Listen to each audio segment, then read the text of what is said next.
Try to carry some good speed through here.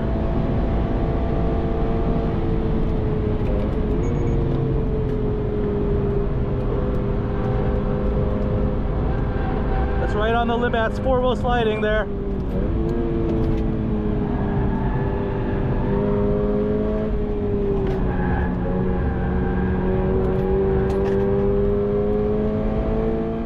Hey guys, Jason here. Welcome to another episode of Driver's Paddock. Today I have my two amazing guests, Kevin and Ping, who we will be discussing a very controversial topic, but a very important one to discuss. There's a lot of misinformation out there, but I have, I think, what I would consider two experts with me today to sort of discuss the topic. So I drove Kevin's Gen 2 BRZ at the legendary Canadian Tire Motorsports Park Grand Prix track. Kevin, why don't you tell us a little bit about your car? Yeah, so basically it's a 2022 BRZ. So basically one of the, I think the second batch of cars that came to Canada.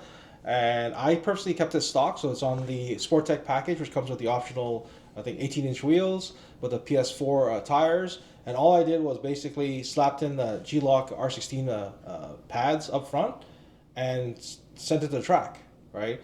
And then that's when a lot of the news started coming out that, oh, if you upgrade the rubber, if you do this, you do that, people are blowing the engines left, right, center. And then a lot of information came out from it.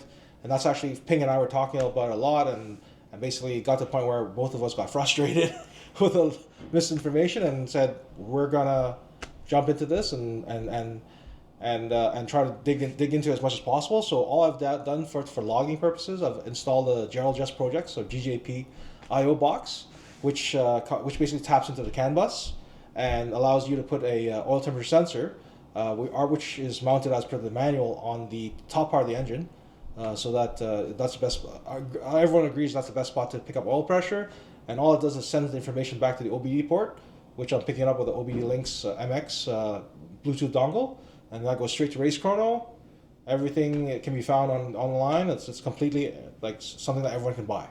So there's nothing crazy custom built. I just plug and play, and I got the data sorted out, and just in time for OTA event number 1, and kind of threw Jason the keys and said, "Hey, you can wheel this car, like you know this car, you know the track, go and get me some data, right?" And the one of the things that we focused on, everyone's been harping on online about how the right-handers, especially uphill right-handers, starve the engine of oil. And actually, I'll let Ping talk about that. Yeah. All right. So when we first got into this topic, we saw the 900 BRZ video where he was demonstrating there's clear pressure drops on the car, but his car was already slightly modded. There was different tires, so we were really curious what a baseline fully stock vehicle would do at the track. Yeah, correct me if I'm wrong. I think 900 BRZ also had an oil cooler. Is that correct?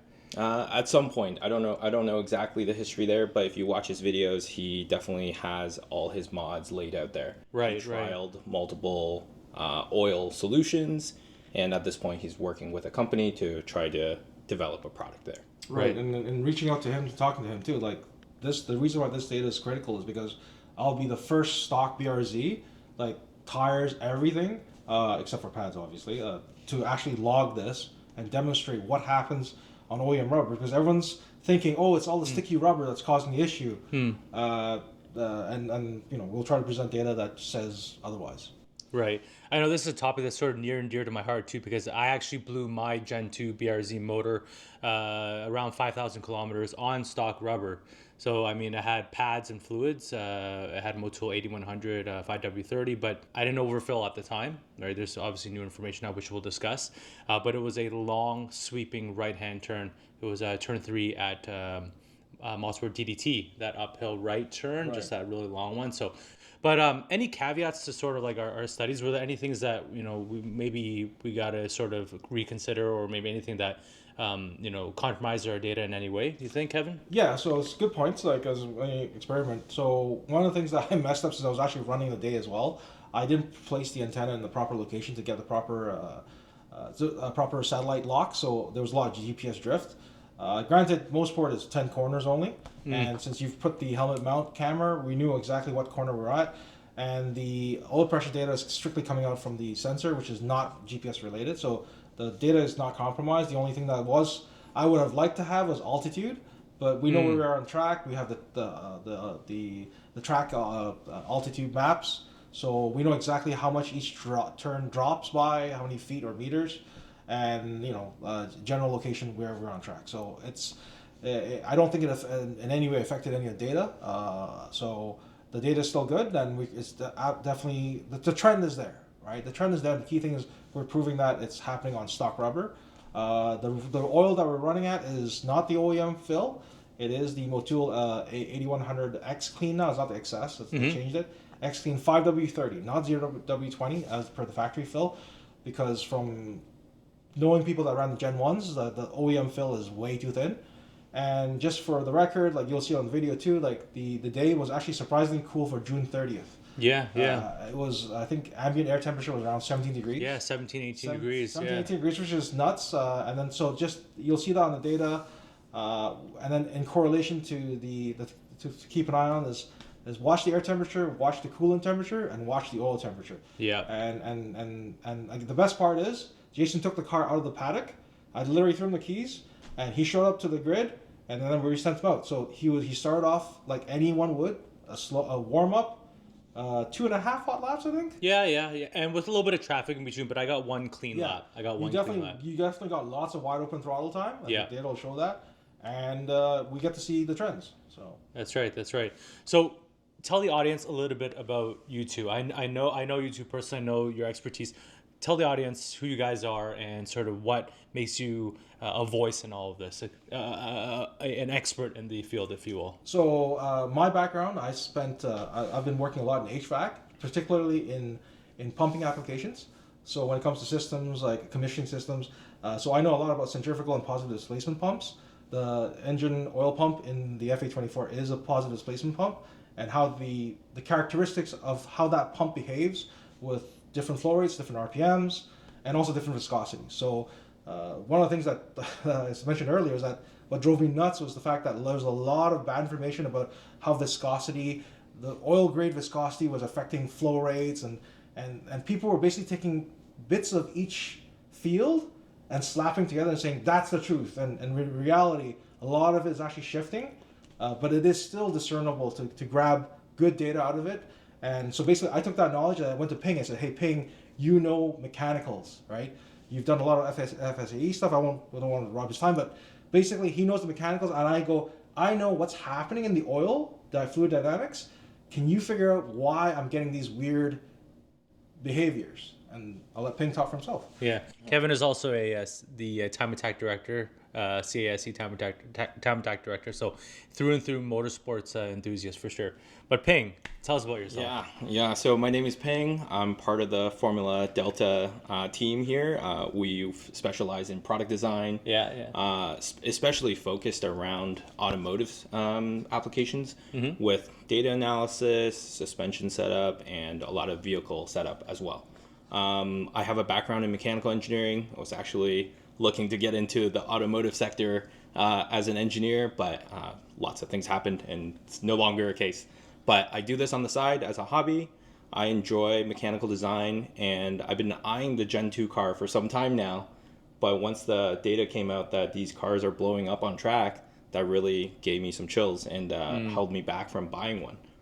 So now we're hoping that if we can fix this issue, I would love to use our solution on a vehicle, and then I would love to get one of these vehicles and drive them at the track. Right.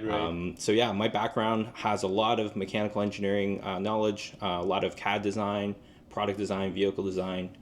I love the mechanical side of things. I love tearing down motors, transmissions, cars, wherever you have it. Amazing. Yeah. Another enthusiast and another time attack competitor, super fast guy. So amazing two guys just to connect with and talk with. And a little bit about myself, just to say why this is relevant. I actually own two Gen 2 BRZs myself. Like, I love the car. And I was talking to Kevin. It's almost perfect. It's almost there. If we just fix this one issue, like it's perfect, right? And like, Ping is gonna buy one, so like let's figure this out. And so last year I drove in Ontario Time Attack in the GTA class. I think it was the biggest class, very competitive class. I drove my Gen 2 BRZ after the motor rebuild, after I learned about overfilling and running a thicker viscosity oil. So far, so good, knock on wood.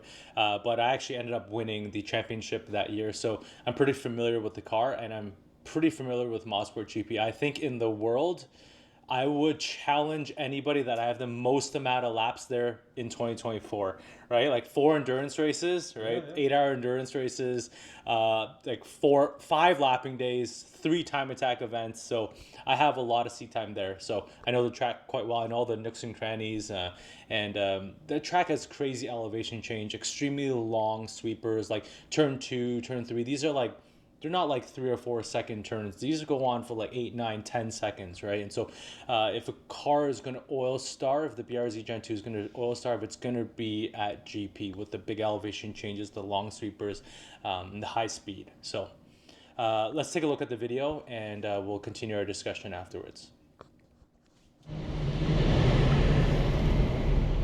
Okay, everybody, so we are in Kevin's Gen 2 Subaru BRZ. We will discuss all the mods on this car, but this car does not have an oil cooler. We have traction control fully off. We are currently logging the oil pressures, and I have the G meter set up there. I don't know if you can see it, but let's go. Let's see what we can do today.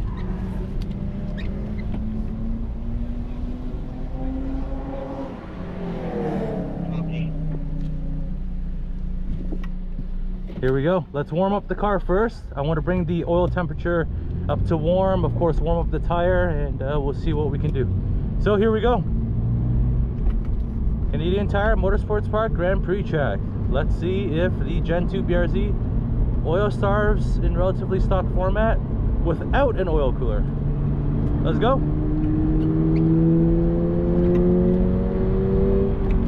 Let's get some heat into the tires.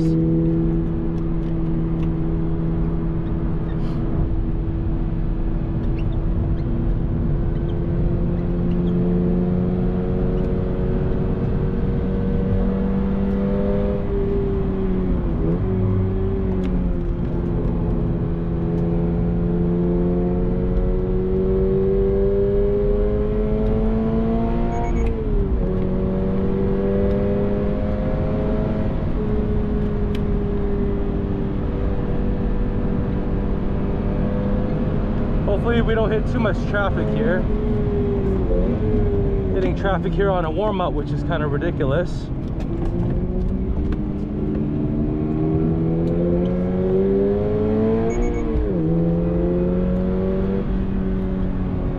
Oh, there's a debris track.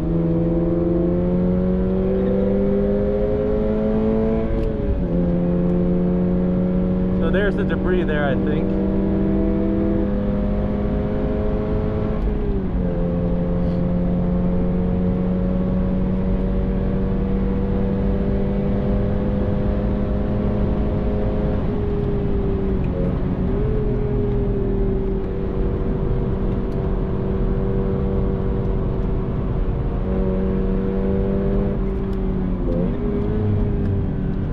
Hitting traffic here, unfortunate.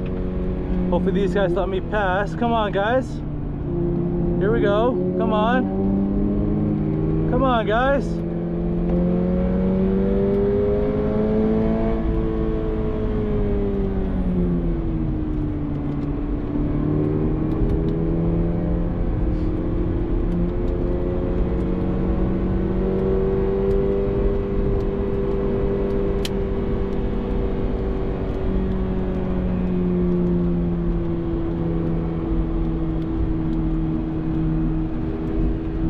Okay, we got a little train behind me now.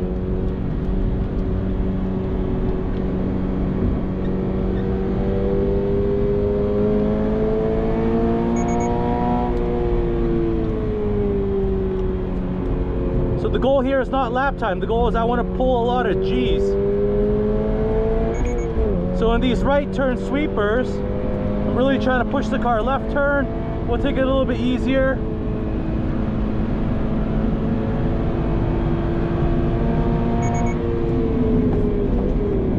A lot of G-force here, downhill up.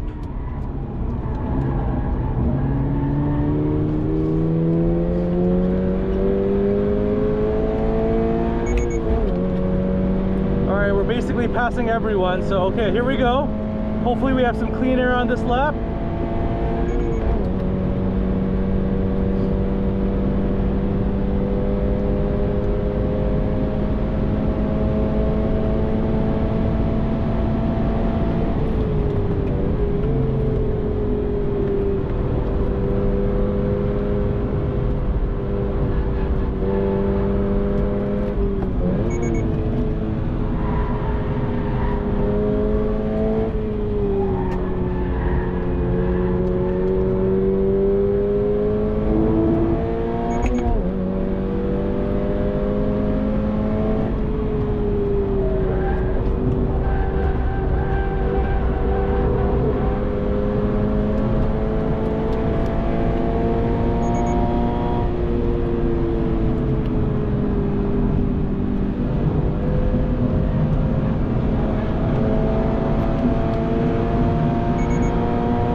more lap.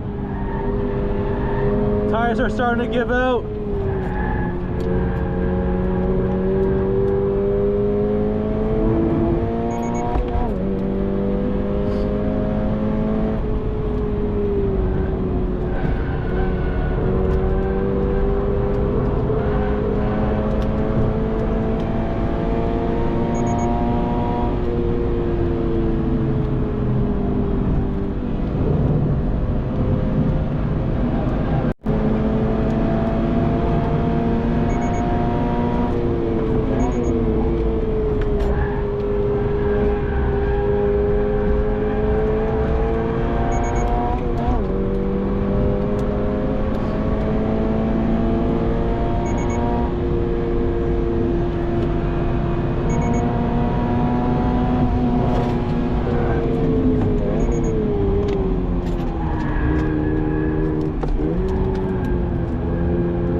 One more turn 8.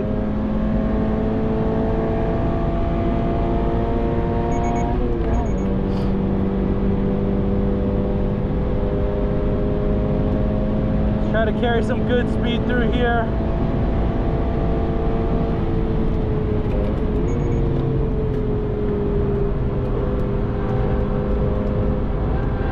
That's right on the limits, 4-wheel sliding there.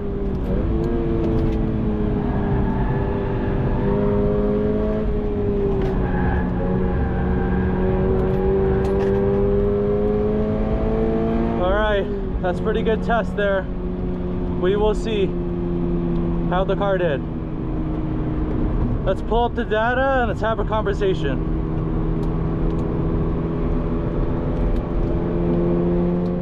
So everybody, I hope you enjoyed that lap around Mosport GP, but there's a few things that we can unpack. I think it's basically been proven or shown multiple times by multiple sources that these cars do starve on high G right-hand turns, right? What other things can we gather from this video? Oh, so basically we've proven the point that it's not just the rubber, right? Like you were basically at, was it by 2.5 laps in, you said 4-wheel sliding into turn 8, right? And turn 8 was by far the worst culprit out of it because it's the fastest corner on the track. You know, if you were pushing it, you'd probably be in that car probably 150, 160 kilometers per hour. Mm-hmm. And even then, if you weren't pushing it that crazy. Like we got 29 psi. Right, and the thing is, the worst part is it wasn't just a dip, a peak of 29. The lowest peak was 29. It was sustained. It was like basically for as long as you were in, just before apex and just almost exit. You were. It wasn't until basically you saw the wheel straighten out and then you get back in the gas, you see the pressure come back up. So that's a long corner. And Ping, correct me if I'm wrong. Like 29 psi, we got lucky that it's high enough where it's like on the OEM, okay, great. And just to add to that, I have at least 500 mils of overfill, and I'm running the Motil X-Clean 530. So it's nuts. Like, what do you think? Yeah, if you have that vehicle on a 0-20, stickier rubber, or some people even add additional pressure drop components like a oil cooler, you're gonna see even lower pressures, right? Like 29 psi is getting kind of low, but it's not engine blow up low. But if you add all those rest of those components, it's a recipe for disaster. Right. Yeah, and we've seen it happen. Just to add to that, like the 29 psi. So if you pay attention to the video when Jason first goes out, the oil temperature's like in the 70s. Like he was, because he took the car straight from the paddock, which was sitting, to the pits, got let out by the marshal, and you can see initially the oil pressure's up in the 100 range, and then as the oil temperature rises, the pressure starts dropping, and then it stabilizes when you're about 120 degrees Celsius, flat out on a relatively straight line. It's about 50 something psi. Yeah. Right? We got up to 130 degrees Celsius. Yes. Right. So that's only 2.5 laps with a little bit of traffic, right? Yes. Not on a hot day, right? Yeah, ambient temperature is 17, 18 degrees in the morning, right? Yes. So that's pretty crazy. Yeah, it goes back to, do you really need an oil cooler? But that's a different experiment, different parameters. Again, our goal was to seek out, do we get oil starvation on right-handers? And we absolutely do. Turn 1, fast right corner, fairly long, like spiky drops. It tries to come back up, but every time, basically, I think that's just probably a characteristic of the tire, maybe slipping a little bit, and then you get back that little pressure, and then it drops back down. So you see those jagged spikes. Turn like all the left-handers, steady as a rock, right? Turn 2, turn 4, right? But turn 3 is an uphill, right? And then you'll see it again drop and sustain until almost till you come back, bring the wheel back to 12 o'clock, right? And turn 5, interesting enough. So I had predicted that turn 5, which is a very steep. I think you go up almost 20 something feet from the bottom of 4, and then make a right-hander, and it's a double apex, 5A and 5B. 5A doesn't surprisingly do much, but 5B you see it drop, spike, but then it almost comes back up right away. So surprisingly, not much on 5B, but turn 8 for sure, the fastest corner of the track. You just see it plummet and plummet and plummet every single time, repeatedly, right? So it's not a good look, really, for right-handers on that car. And I mentioned in turn 4 that I wasn't pushing just that one corner very hard, and it's not, I did push all the left-hand turns as well. It's just turn 4. It's a high risk corner. First time driving Kevin's car. I know I'm familiar with the car, but just being a little bit safe on that corner, but still pushing really, really hard. I mean, just for reference, fully prepped race cars on Michelin slicks are doing around 135s at that track. We ended up doing a 141 flat, basically. 141 too, yeah. Yeah, 141 202, I think. Yeah. But there's some pace. Pace going on right in that car, and so definitely seeing those oil pressure drops. What's next, guys? Well, we did a lot of digging, without having a vehicle, but looking at all the spec sheets, looking at all the online pictures. The Gen 2 cars have a little bit lower oil capacity than Gen 1 cars. There's some revised components. The lower half of the engine is different. Everybody's been talking about the oil pickup tube. That's not really what the problem is. RTV, pickup tube, all that stuff. I've heard a lot of things, right? Yeah. The RTV, it may give you a little bit of pressure drop because it's stuck in the oil pickup tube, but it's not going to cause you significant spikes down. As in a 5-sided pickup, right? And the thing is, the key thing is, it's only on right turns, right? Yeah. If it was like a RTV issue, it'd be everywhere. Even in the straights, you'd have oil pressure drops, right? Sorry. Yeah. Continue. No worries. When you look at all of these things added up, I don't think anybody really talks about this, which is how much dead space is in that engine. Nobody talks about this. Well, I mean, if there's a lot of dead space in that engine, of course, oil is going to occupy those spaces as you take a corner, and then it's not going to make itself back into the oil pan. Whereas in a traditional V or inline setup, you at least have gravity to help you bring that oil back into the sump. But in a boxer setup, once you start cornering, it's going to be stuck in the head and it doesn't come back.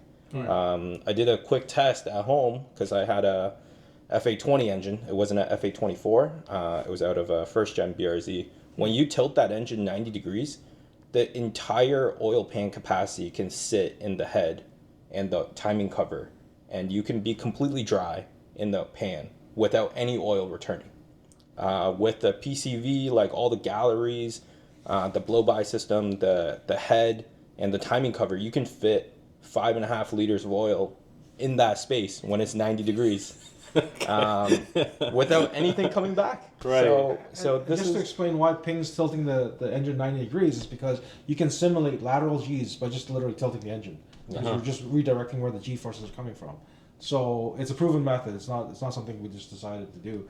But yeah, that's crazy. The amount of engine and the reason why I even approached Ping to say what the hell is the problem is because with a positive displacement pump, you move a finite amount of volume in a certain amount of time, right? So if the oil pressure suddenly drops, as proven in the other videos, that just means one thing: you're starving that positive displacement pump.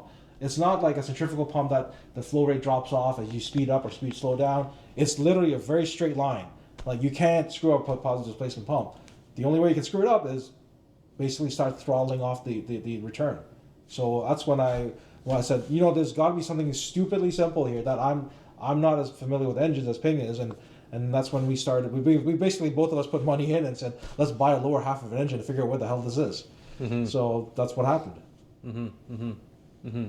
So, with the information that you guys know, what are some? I mean, there's no product out there right now. I know multiple people are working on, higher capacity oil pans, things like that. People are talking about baffling, overfilling is one.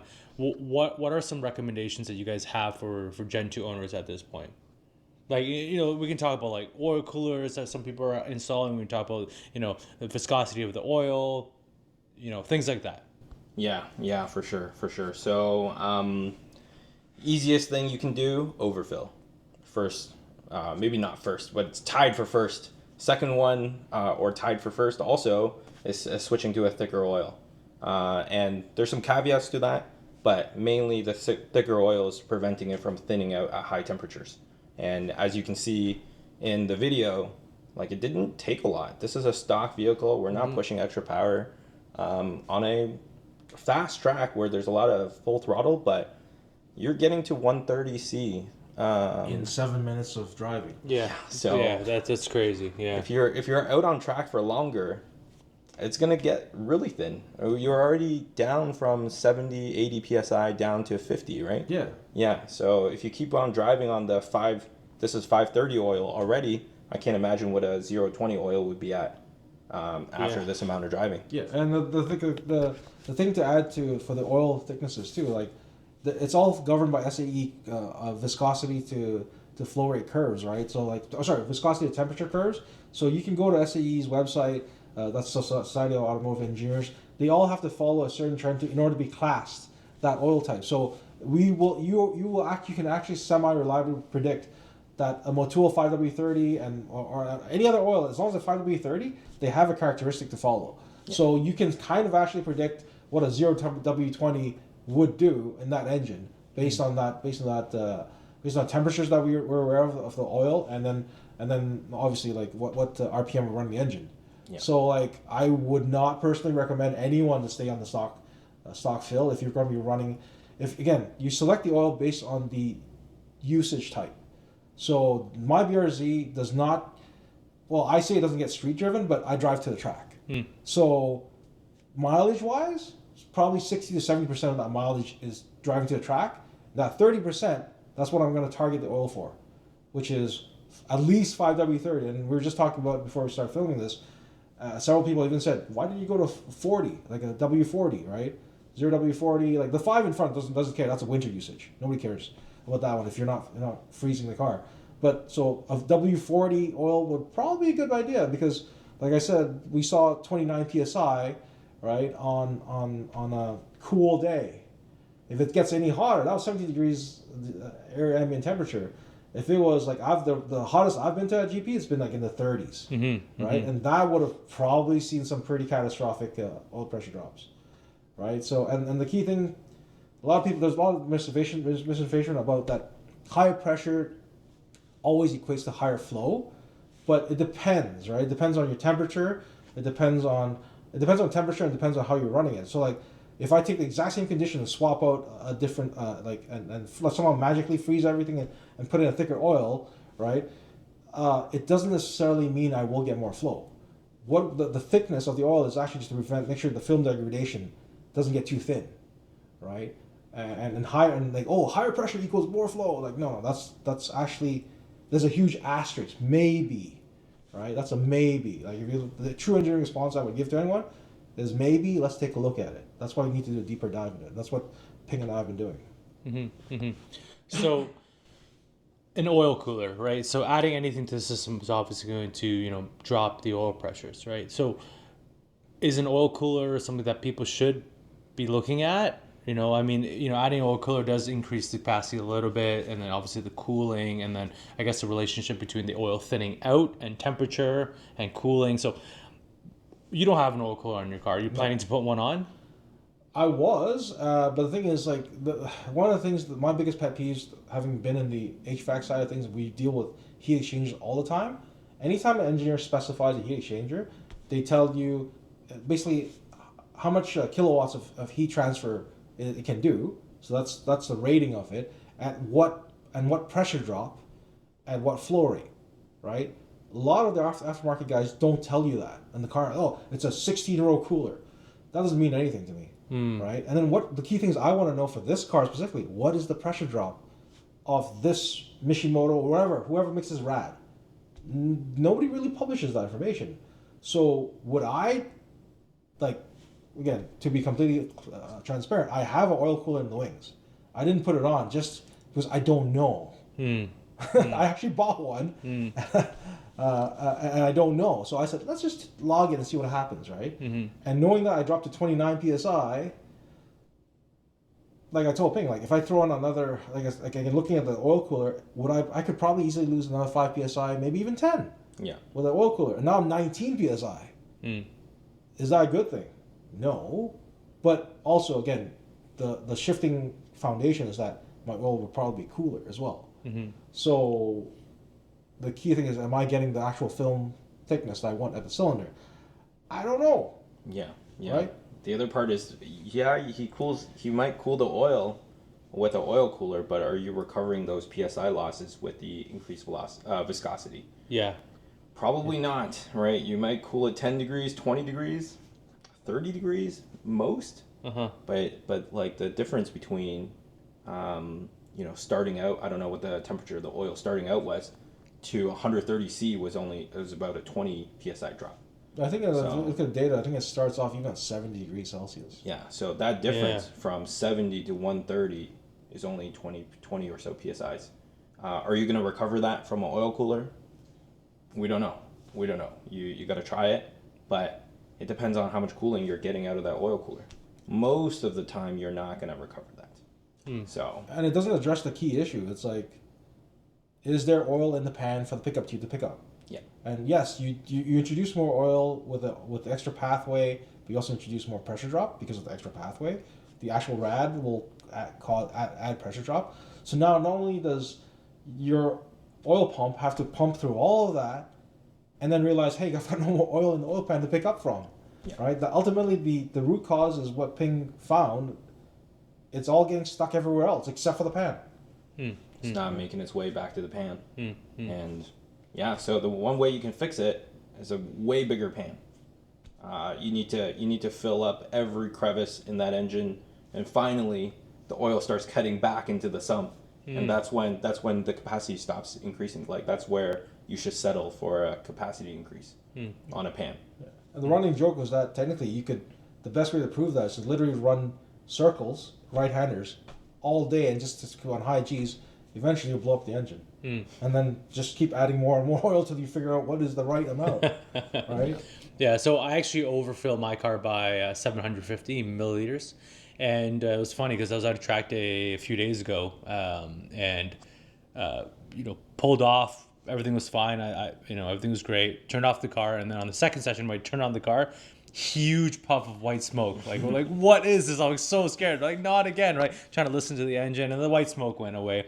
But it's probably, I'm leading to like, are there any downsides to overfilling? Because you can have some blow by. I'm pretty sure that's PCV blow by, and then it got caught, and then it when I started the car back up, it smoked. But any downsides to overfilling? Yeah, for sure. Like you said, even Toyota knows this. I mean, you overfill too much and you start losing your horsepower output because the crank is now splashing in the oil. Even though there's a little OE baffle in there, it's your 750 milliliter overfill is gonna go above that baffle.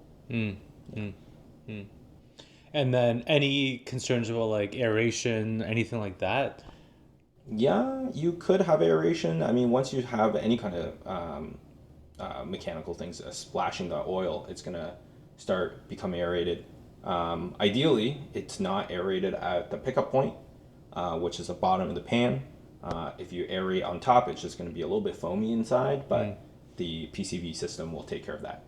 Or if you put an aftermarket catch can, instead of having white smoke coming out of the engine, you just store it in a different place. Yeah, that's right. Another solution that people have been using is an Accusump, right? What are your thoughts on that? Yeah, I mean, Accusump does exactly what it's built to do. It injects oil when it senses low pressure. So if you're in the middle of a corner, you get low pressure, yeah, it'll inject oil and bring the valleys up in terms of oil pressure. But once you go back to going on a straight line, all this extra capacity of oil has been injected into your engine, and now you're going to be way overfilled. Yeah. So maybe instead of seeing white smoke at your next session, you might be seeing white smoke during your session. Right. And then if you order the Accusump with the fancier electronics, it's supposed to recharge itself too, right? Uh-huh. But the thing is, again, where's that charging source coming from? Your oil pump. So you're basically robbing from one hand, giving to the other. Basically, so you're going a straight line, great. Now, guess what? Your oil pump's pumping to charge your Accusump and also your engine. I don't want that complexity. I don't want that additional. What if it's starving during the charge faction? It shouldn't be, but you can't say it, like again, oil's being diverted, right? So it's not an elegant solution, and you're adding a lot more lines. And as someone that's been in an oil fire in a car on track before, it's not fun. And again, it's that many lines, that many vectors for failure. It's a solution that can work, but the factors that can fail, they start stacking up. So Porsche does this. They have on both ends of their Boxer oil return, like draining in the head, right? Right. Yeah. Is it just the 86 and the BRZ? They just don't have it on that one side, on the left side. Is that what it is? Like it doesn't have. I mean, it doesn't have a dry sump to start with. Yeah. First of all, it's a wet sump. There is no scavenging pumps anywhere in this engine. Porsche, the car is way more expensive. Mm-hmm. You can add this level of complexity to the engine and still find a market for it.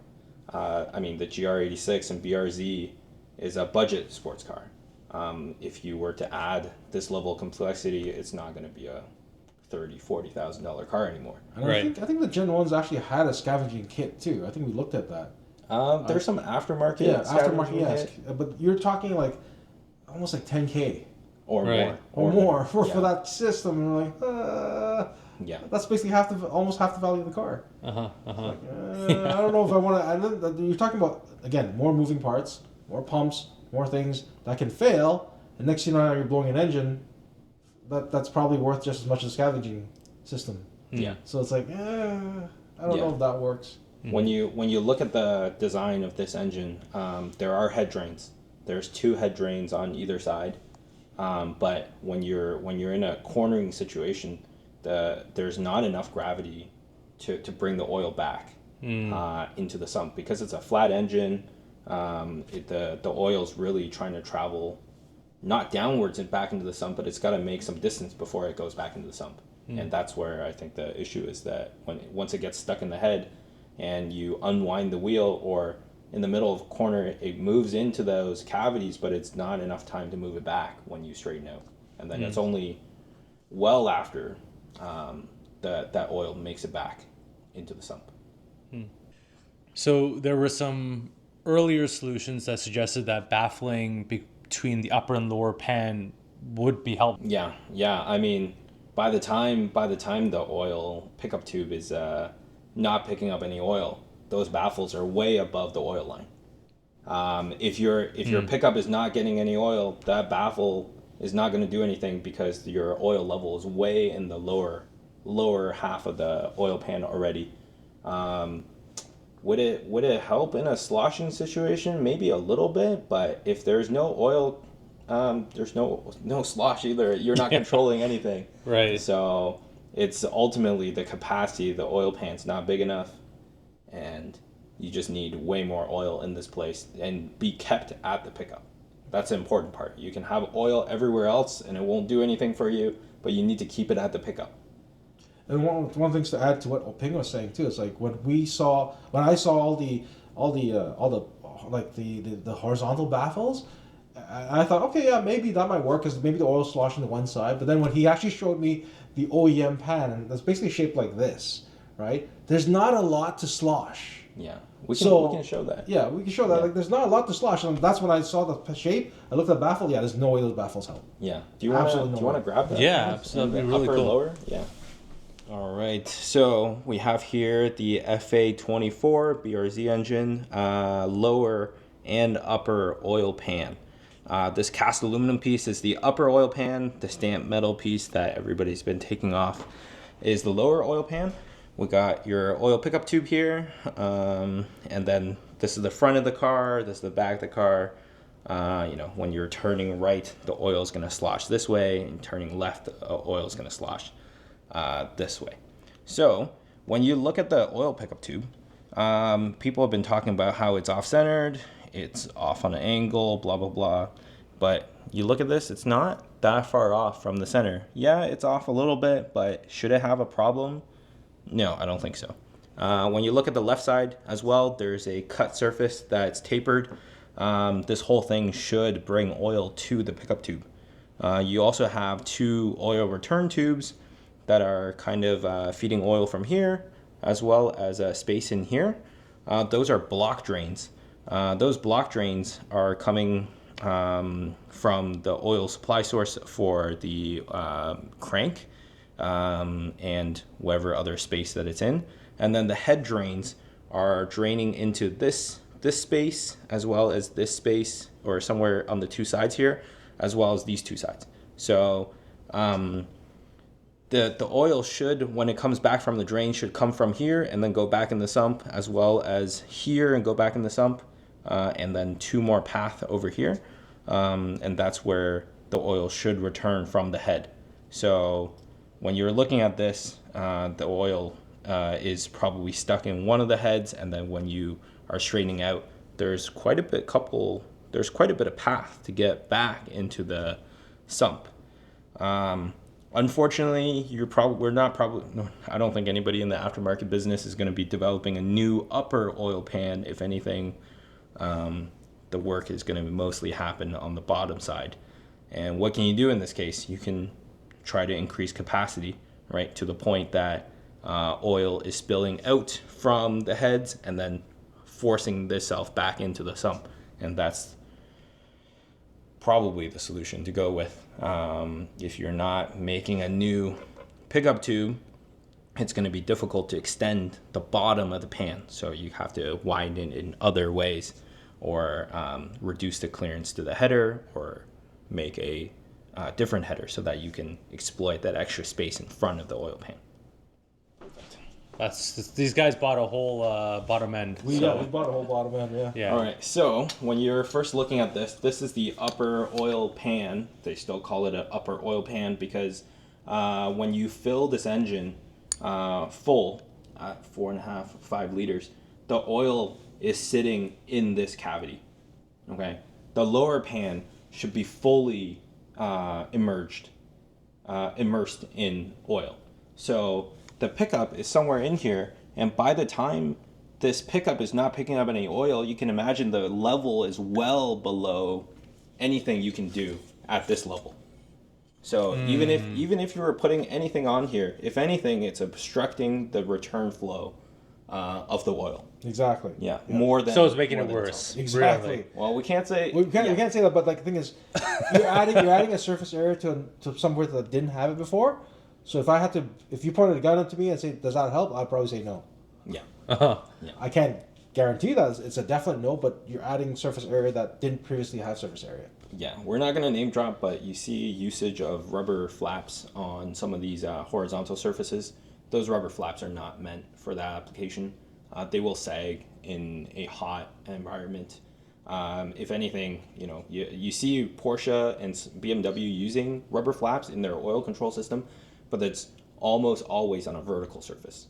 So oil flaps in a horizontal surface, not recommended. And I was talking earlier about the shape of the pan, right? Like if you're so that's front and this is back. If you're thinking about like horizontal baffles this way, like on this surface, like there's no oil here. You're not the pressure's dropping not because the oil is literally all the way up here. There's no oil here.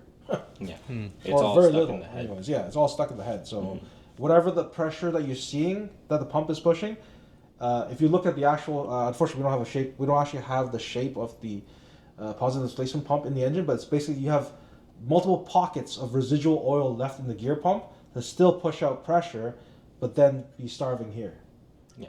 So if you ran that right-hander long enough, you would eventually see zero. Wow, that's crazy. That's crazy. Okay, so everyone's been chasing a whole bunch of red herrings, right? Yeah, the RTV especially. Yeah, yeah. Like, I didn't believe that since day one. I had my engine drop, my oil pan drop, just for, just to prove a point. At the Subaru dealership, they looked at it and said, "Nope, you got no RTV." And in the photo they sent me, you can see the 5-sided pickup. You're not. I've seen way worse out in the field where you're plugging up the pump intake and it still chugs along fine. And like we talked about, it's if that's truly the case, it should happen at all situations, not just uphill rights. Yeah. Right. Yeah. Or sustained right-handers. Yeah. On top of that, we didn't actually end up getting the piece, but OEM has a small baffle that sits here, that kind of sits flat here, and it covers, not for sloshing, but it prevents the crank from hitting the oil. So it's already there. OEM has done a lot to mitigate some of the oil splashing within the crank, but it has not fixed the starvation issue. It was known in Gen 1s. Gen 1 vehicles were also blowing up, but not as frequently as and as severely as the Gen 2 vehicles. And I think also the fact that the Gen 2s have that much more power and torque and that much more faster, it's just exacerbating the issue. Yeah, I don't think they changed anything with the rod bearing sizes or crank bearing sizes, so you're not gaining anything with the Gen 2. Yeah. What about additives? Some people are, for some bearing protectors, maybe something like, ZDDP, like liquid moly Moss 2, Ceratec, or even running a oil that is higher in ester, like ester-based product, 300V, Motul Sport. Is that recommended? What do you think? Is that helpful at all? Just for those starvation moments to have a little bit of extra protection? Yeah. I mean, additives will do what additives are designed for. If you're preventing that metal to metal contact, doesn't matter how you do it, it's gonna help. Ultimately, you're trying to prevent the bearings from touching the crank.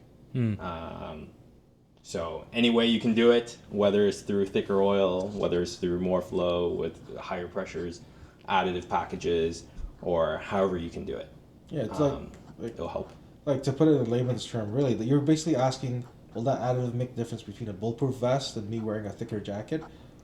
I'm like, yeah, a thicker jacket that's made out of Kevlar would be nice, but like I won't say no to it. It'll help. Yeah, at some point, I mean, maybe it'll survive 19 psi. Yeah. 15 psi, maybe lower, but at some point, if you have enough starvation, it'll still blow up. Ultimately, can you get enough liquid oil there? And if there's not enough liquid oil there, the additives might give you that extra 0.25% chance of surviving it, or 0.1, or maybe even 1.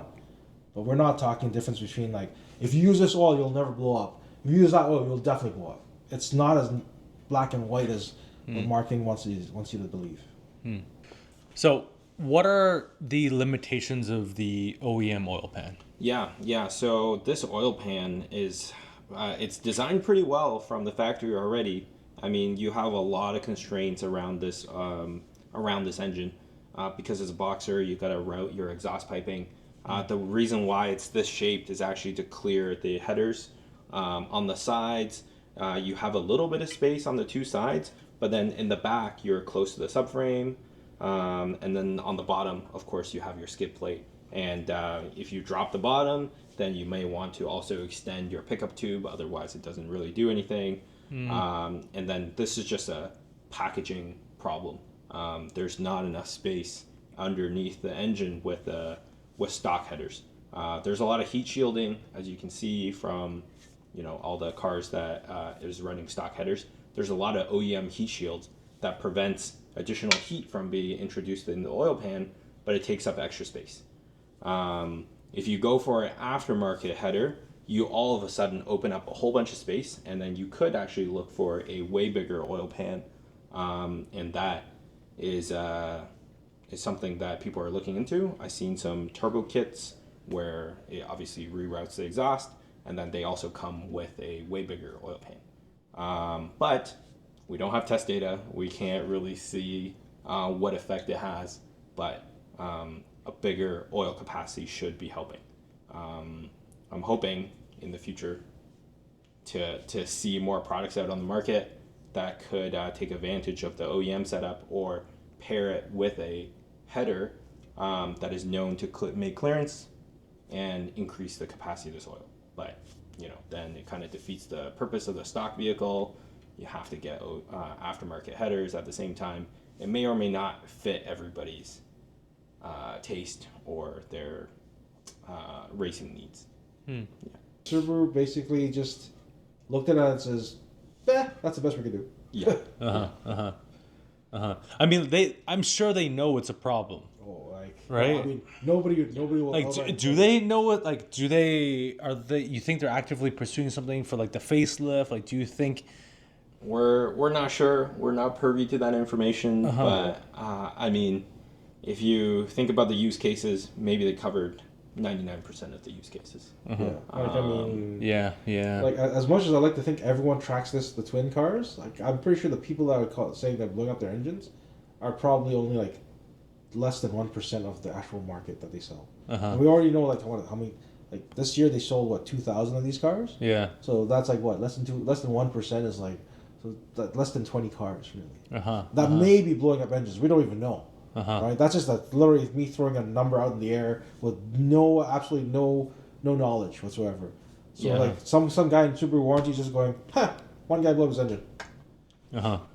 So with the information that the two of you know, are you not more surprised that more people aren't blowing up their cars, or you know what I mean, or are we not hearing about some of them, or is it like a reasonable amount of people that you're hearing about blowing up their engines?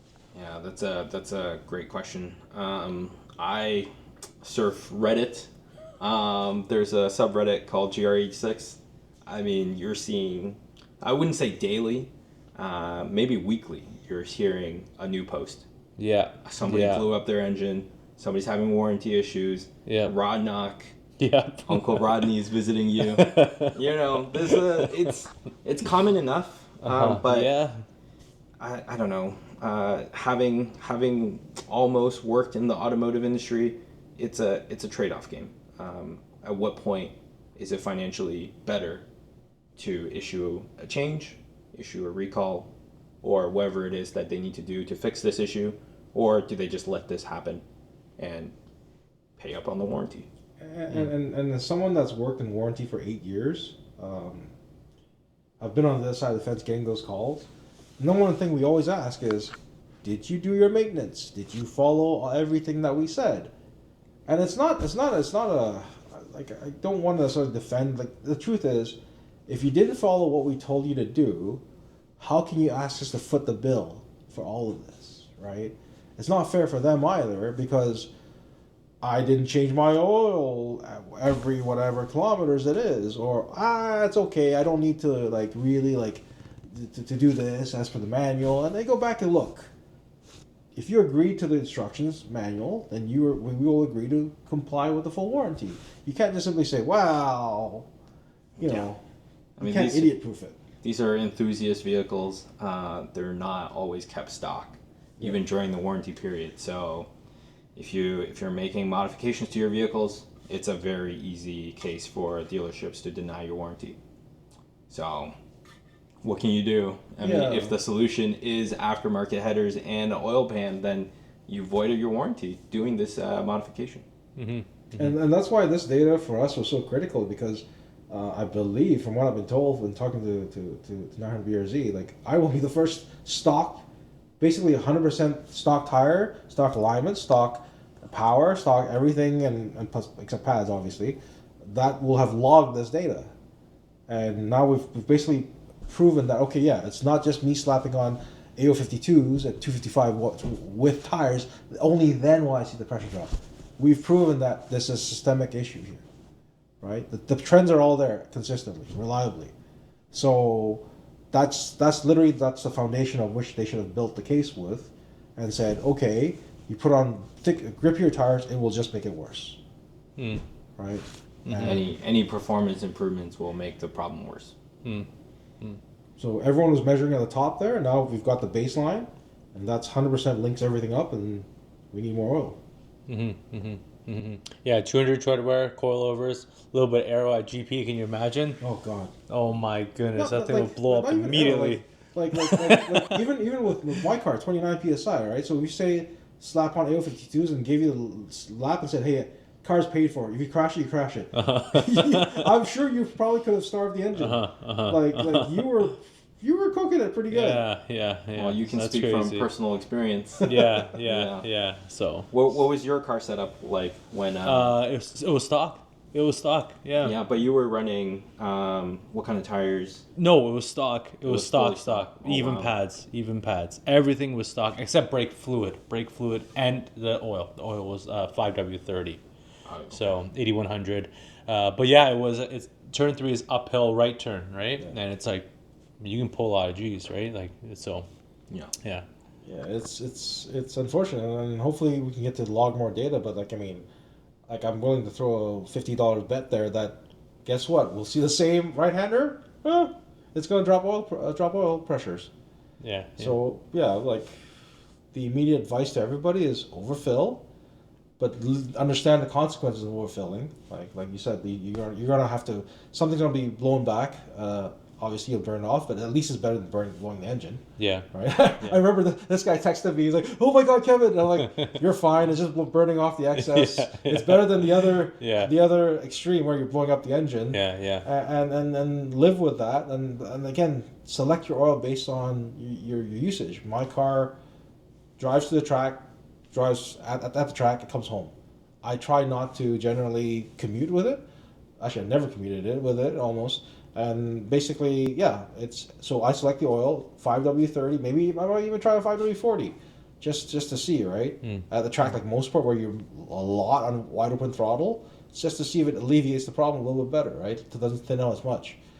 But again, thinning out and running off oil are two different things. That's a key thing I want to make sure that everyone's aware of, right?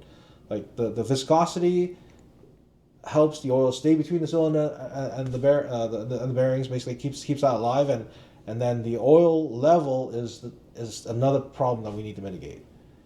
Right? So overfill and get thicker oil. 0W20 is definitely not recommended for track use. I'll need to do more research, but probably look into like a catch can maybe. Yes, a catch on both can, ends, yeah, right? And then see if that helps out. Yeah. To mitigate some of the blow by. And then like you said, overfill and select the right viscosity, right? And don't cheap on the oil. Right? Like we said, even though the additives might give you another 0.1%, that's still better than a new engine. So again, the oil, just like I would at my day job when I'm selecting lubricants, it's like select the oil based on what you want to use it for.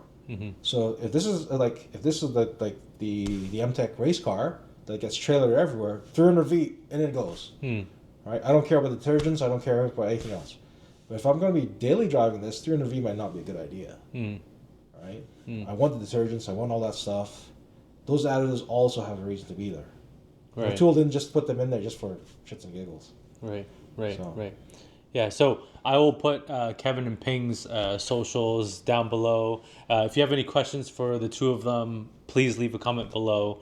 And I hope you enjoyed this one. A little bit of a different thing this time, but we'll definitely have Ping and Kevin back on the channel again. We're probably going to do some more testing with different oils, or maybe even with Kevin's new oil cooler. We don't know.